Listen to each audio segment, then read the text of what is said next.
kazi itaniua baba. Ndio nilikuja kufanya Nairobi.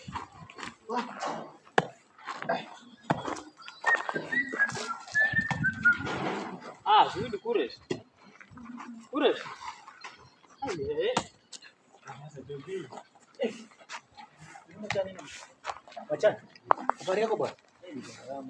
Kwani utakuwa basi prefect plus number 1 tena na boma mama kama mjengo. Kwani ni shida? Sio shida. Ndio namba 2 hapo pia mnyakuwa na Hii ni kazi ya walimwengu kama sisi. Watu ambao tuko na nguvu. Nimetoka kula kunyama. Hata kama wewe ni profesa, shida iko wapi? Kwa sababu mimi nafanya kazi ambayo Mungu alinipea kwa mikono yangu. Wewe wale ulikopa kapenda zaidi ya watafanya la kizungu. Jamani unafaa hivi? Unafaa. Uko vizuri?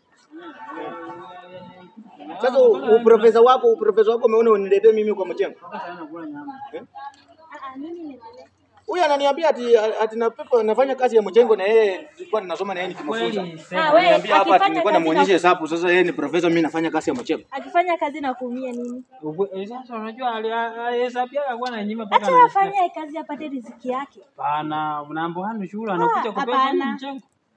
Wacha nikwambie ndugu yangu, hata kama ulikuwa mchinga na ukapata kazi yako, hiyo kazi yako hata mimi siamini. Acha mimi nifanye kazi ambayo inanipea riziki yangu nikiona macho. Acha afanye kazi yake. Hapo unajua ukweli ukiambiwa unaanza kukasirika. Hakuna kukasirika. Unakasirika tunawani wewe unakasirika tunakwambia ukweli. Ona, acha afanye kazi yake. Apate riziki Mungu yake. alinipangia mimi nikuwe namna gani? Kwa sababu mimi nilikuwa nakufunza hesabu na Kiswahili. Sasa wewe ni profesa. Mimi tunapunga. Mimi nafanya mchengo. Acha afanye kazi yake. Sasa niendelee na kazi yangu, Mungu atanipea riziki.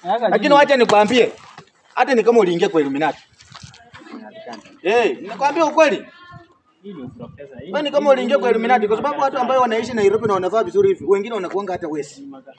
Wewe unakaa hata wezi. Watu wanakaa mwizi. Achana na maisha yake. Achana na maisha yake. Umeona vile anatembea kitalinga kwa barabara. Umeona vile anatembea. Achana na maisha yake. Sasa wewe ndio kwa maana wake. Wacha afanye kazi Wewe yake. ndio kwa maana wewe mama chakula unaleta hapo chakula ukimchanganya akili sasa ndio unasema ni ngoja. Acha kufanya kazi yake. Ndio kazi Mungu aliniambia nikuje nifanyie hiyo watu. Sawa.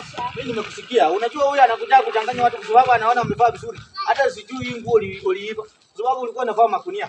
Hata nikwambie. Makunia ndio walikuwa wanavaa. Unafikiria kukuta ukivaa miwani kwa macho utakuwa umefaulu. Hakuna maisha ulifaulu ndugu, hata umekaa njaa kutoka jana. Wachana niombe 20 nikupe uende ukule Githeri. Hata una umepotea. Ulikuwa unaenda huku, sasa hivi umepotea unarudi penye ulikuwa unatoka. Wewe ni mchinga sana. Alafu mnatuletea hapo ukiritimba tu umevaa vizuri na hata kiatu yako yenyewe sorry imeisha, hata huna pesa kununua kiatu. Mimi nafanya mchengo niko na 20.